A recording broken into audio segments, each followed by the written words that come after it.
Bismillahirrahmanirrahim. Assalamualaikum warahmatullahi wabarakatuh. Tuan-tuan dan puan-puan yang dirahmati Allah sekalian, hari ini kita akan sambung lagi pengajian kita.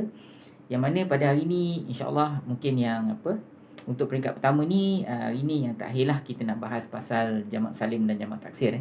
Jamak untuk kalimat isim. Dia ada dua, jamak salim dan jamak taksir. Dia ada perbahasan lanjutan, khususnya berkenaan dengan jamak salim tu, jamak salim, dan kalau jamak taksir pun kita bahaskan tentang baris hujung jamak taksir tu. Tapi itu bukan sekarang, itu peringkat yang ketiga, nanti kita akan bahas dengan panjang lebar.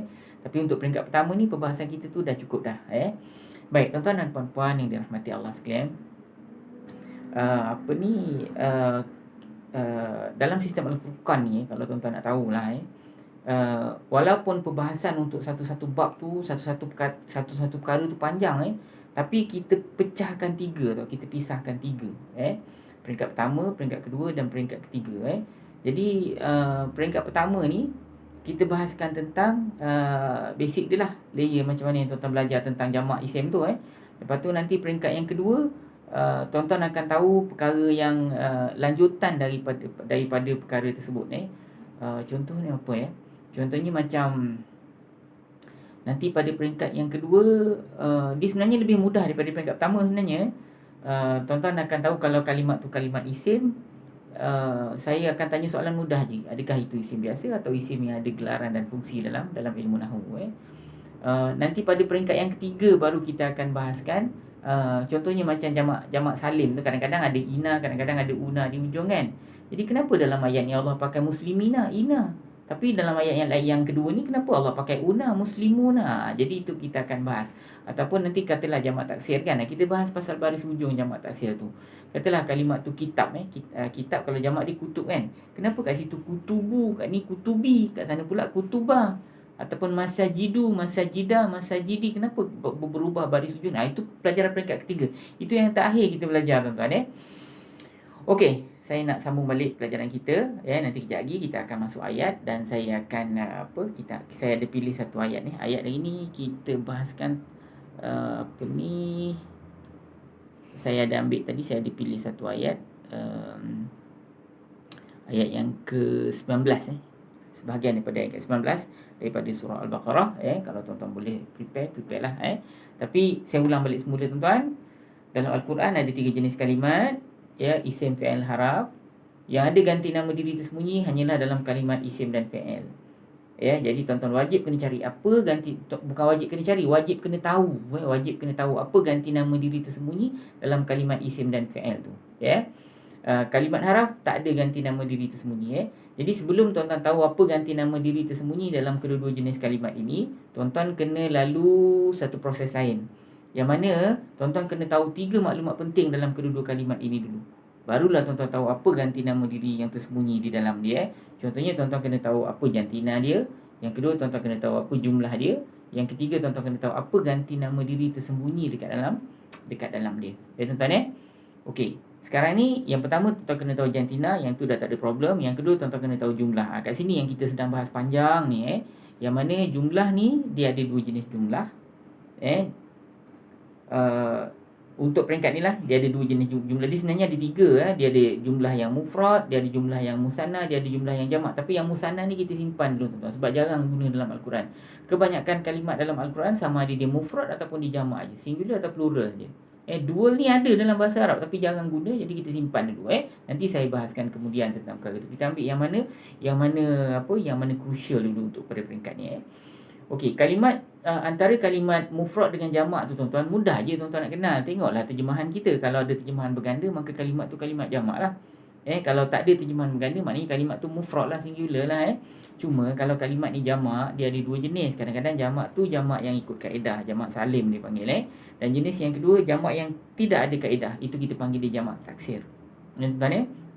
So jamak yang ikut kaedah ni, tuan-tuan, kadang-kadang untuk jamak untuk kalimat-kalimat muannas.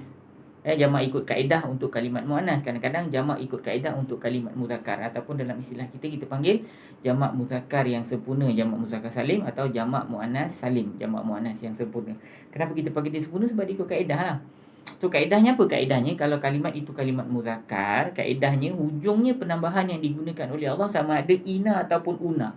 Contoh dia apa? Orang-orang lelaki Islam dan orang-orang dan orang-orang kafir Islam. Tengok contoh orang lelaki Islam Orang-orang lelaki Islam ni kadang-kadang Allah sebut muslimuna, kadang-kadang muslimina. Dua jenis penambahan, ina ataupun una. Orang-orang kafir Islam pula kafirina, kafiruna. Kadang-kadang ina, kadang-kadang una.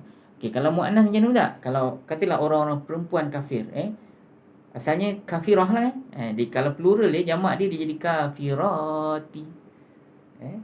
Kalau mukminah macam mana? Mukminati kalau plural tambah dia ati. Ta tu kadang-kadang ti, kadang-kadang tu. Muslimah tu muslimati, kafiratu kafirati. Tapi ada satu jenis je lah. Alif dan ta buka tu dari sudut ejaan ni. Tuan-tuan Okey tuan-tuan. Itu ialah jamak yang salim. Jamak taksir macam mana pula? Kalau jamak taksir dia tak ada kaedah tuan-tuan. Diikut macam mana orang Madinah sebut. Kalau dulu masa zaman mula-mula dia nak susun ilmu nahu dalam Al-Quran, ilmu bahasa dan sebagainya tuan-tuan. Dia sebenarnya ilmu-ilmu yang kita belajar ni datang kemudian. Quran ni turun dulu.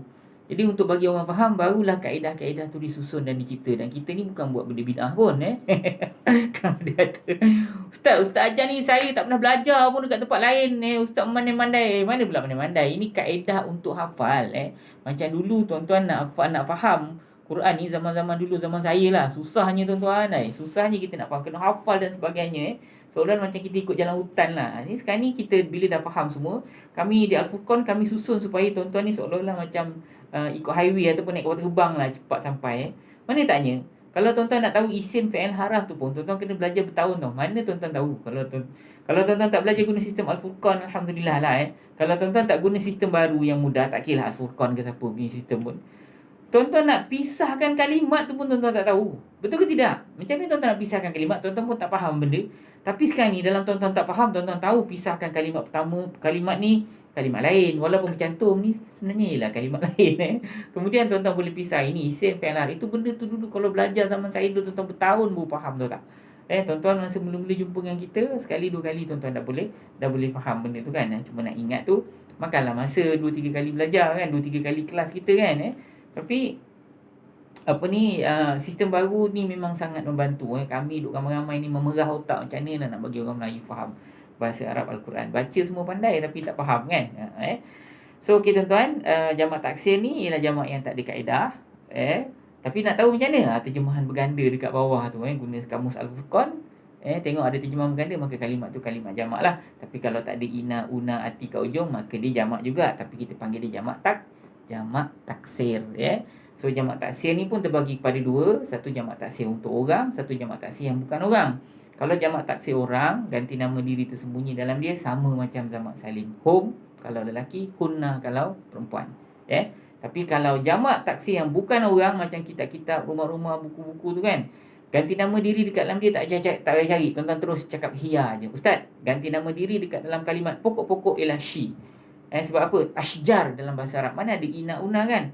Ahjar batu, ahjar batu-batu, ashjar pokok-pokok. Rumah buyut. Dhamir dia ganti nama diri dalam dia ialah she, hiya.